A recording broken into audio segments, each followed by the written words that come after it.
할렐루야. 오늘 하나님께서 주신 말씀은 출애굽기 23장 1절에서 19절까지의 말씀입니다. 우리 다 같이 말씀을 듣고 읽고 그리고 보도록 하겠습니다. 너는 거짓된 풍설을 퍼뜨리지 말며 악인과 연합하여 위증하는 증인이 되지 말며 다수를 따라 악을 행하지 말며 송사의 다수를 따라 부당한 증언을 하지 말며 가난한 자의 송사라고 해서 편벽대에 두둔하지 말지니라. 네가 만일 네 원수의 길 잃은 소나 나귀를 보거든 반드시 그 사람에게로 돌릴지며 네가 만일 너를 미워하는 자의 나귀가 짐을 싣고 엎드러짐을 보거든 그것을 버려두지 말고 그것을 도와 그 짐을 부릴지니라. 너는 가난한 자의 송사라고 정의를 굽게 하지 말며 거짓 일을 멀리하며 무죄한 자와 의로운 자를 죽이지 말라. 나는 악인을 의롭다 하지 아니하겠노라. 너는 뇌물을 받지 말라. 뇌물은 밝은 자의 눈을 어둡게 하고 의로운 자의 말을 굽게 하느니라. 너는 이방 나그네를 압제하지 말라. 너희가 애국 땅에서 나그네 되었었은즉 나그네의 사정을 아느니라. 너는 6해 동안은 너희 땅에 파종하여 그 소산을 거두고 7째 해에는 갈지 말고 묵혀두어서 내 백성의 가난한 자들이 먹게 하라. 그 남은 것은 들짐승이 먹으리라. 내 포도원과 감람원도 그리할지니라. 너는 6해 동안에 내 일을 하고 7째 날에는 쉬라. 내 소와 나귀가 쉴 것이며 내 여종의 자식과 나그네가 숨을 돌리리라. 내가 네게 이른 모든 일을 삼가 지키고 다른 신들의 이름은 부르지도 말며 내 입에서 들리게도 하지 말지니라.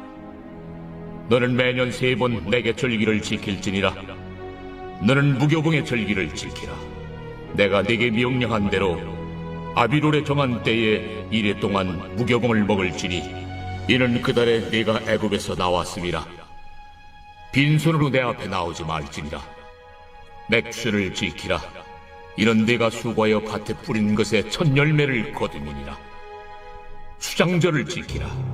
이는 네가 수고하여 이룬 것을 연말에 밭에서부터 거두어 저장함이니라.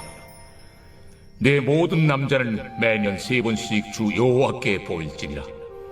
너는 내 제물의 피를 유교병과 함께 드리지 말며 내 절기 제물의 기름을 아침까지 남겨두지 말지니라.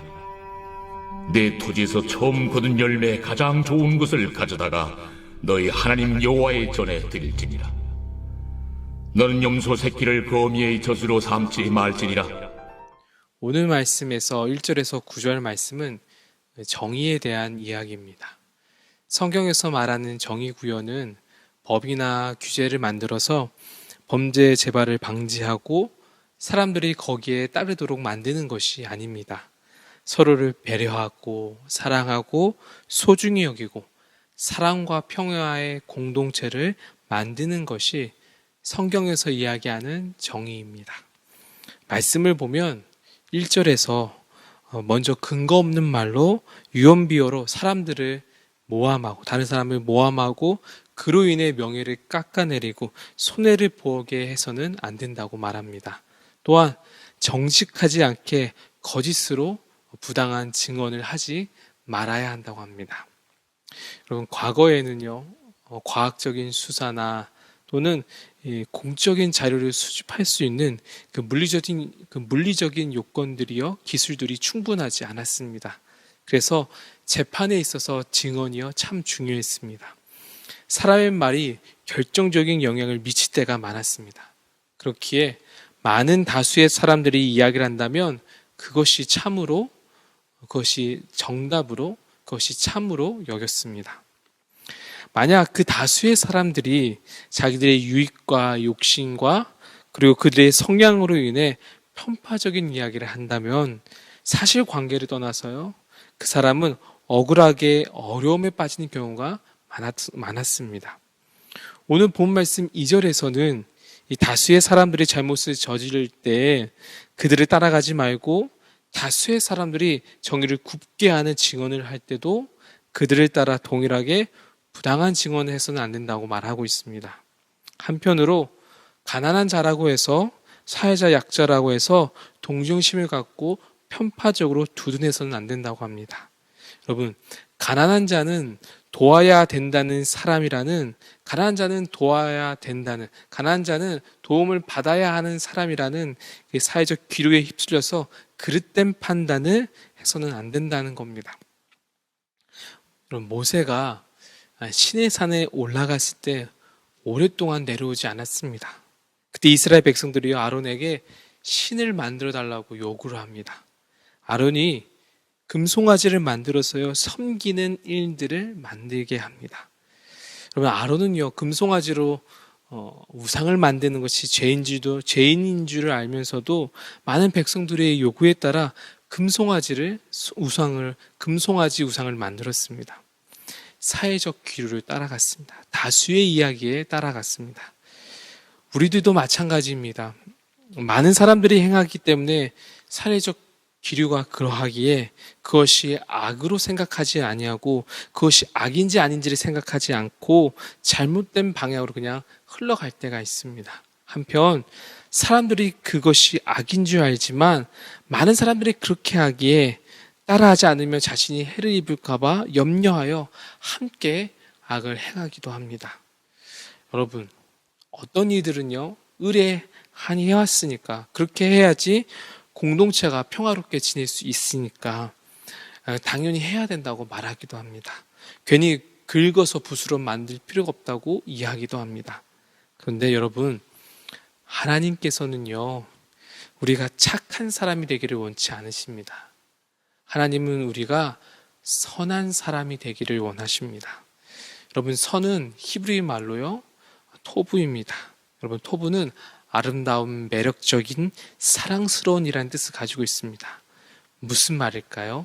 선은 하나님 보시기에 아름답고 사랑스러운 것입니다. 하나님이 가장 좋아하시는 겁니다. 하나님이 가장 좋아하시고 감탄하시고 사랑스럽게 여기는 것은요, 무엇이냐? 바로 하나님을 사랑하고 이웃을 사랑하는 겁니다.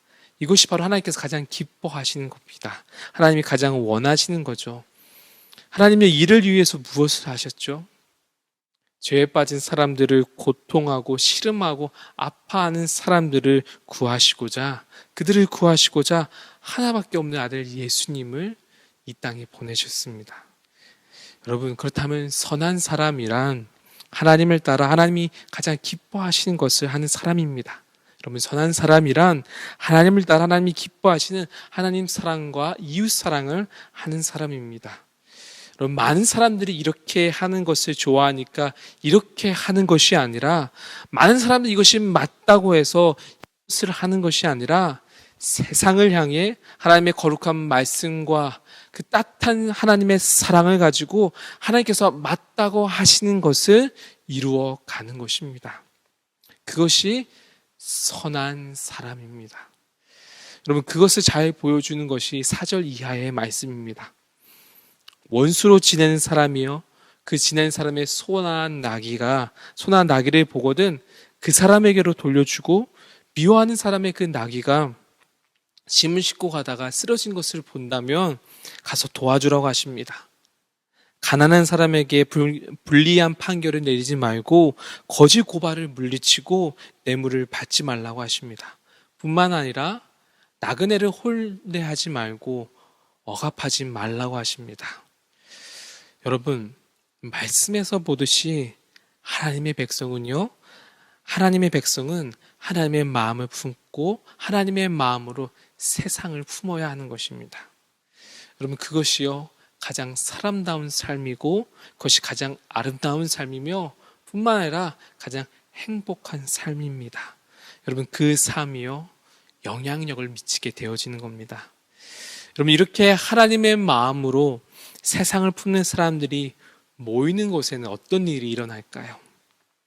여러분, 그곳은 하나님의 나라가 이루어지게 되어집니다. 하나님의 말씀대로 살아가는 곳이 됩니다. 그것은 어떤 모습이냐? 이사야 11장 6절에서 8절 말씀이 보여주고 있습니다. 그때에 이리가 어린 양과 함께 살며 표범이 어린 염소와 함께 누우며 송아지와 어린 사자와 살찐 짐승이 함께 있어 어린아이에게 끌리며 암소와 곰이 함께 먹으며 그것들의 새끼가 함께 엎드리며 사자가 소처럼 풀을 먹을 것이며 정모는 아이가 독사의 구멍에 장난하며 젖된 어린아이가 독사의 굴에 손을 넣을 것이라. 여러분, 하나님의 나라가 이루어지는 그때에 이리가 어린 양과 표범이 어린 염소와 사자가 송아지와 곰이 암소와 젖먹이가 독사와 함께 지내며 함께 뛰어논다고 합니다. 무슨 말일까요? 이리와 표범, 사자와 곰, 어린이와 독사가 친구가 된다는 겁니다. 다시 말해 더불어 같이 살아가는 세상이 된다는 겁니다. 승리자나 생존자가 있지 않습니다. 더불어 살고 있습니다. 세상에 그렇게 살도록 내버려 두지는 않지요. 그렇게 살긴 사실 힘듭니다. 하지만 분명한 것은 세상이 사막이라면요, 샘물이 터져 나오고 마른 가지의 생명이 움트이게 됩니다. 변화가 일어납니다. 여러분, 우리 어른들의 이러한 모습을 우리 자녀들이, 다음 세들이 본다면 그들 또한 더불어 살아갈 것입니다. 그들이 더불어 살아가고자 하면 그것이 선한 영향력으로 주변에 미쳐지게 됩니다. 여러분, 세상이 이웃 삼고 싶은 그리스도인이 되는 것이며 하나님 나라가 우리 주변에 세워지는 겁니다. 오늘 우리가 한번 생각해 보기를 원합니다. 오늘 우리가 우리 주변에 어떤 선한 일을 할 수 있을까 고민해 보기를 원합니다. 한편으로 다수와 그 사회적 기류로 암묵적으로 부정한 일을 하고 있지는 않나, 죄를 짓고 있지는 않나 한번 우리 돌아보기를 원합니다. 또한 하나님의 정의가 필요한 곳이 어디인지를 생각해 보며 중보하기를 소망합니다. 이렇게 우리 자신에게 질문하며 기도하며 우리 나아가도록 하겠습니다. 우리 다 같이 기도하겠습니다.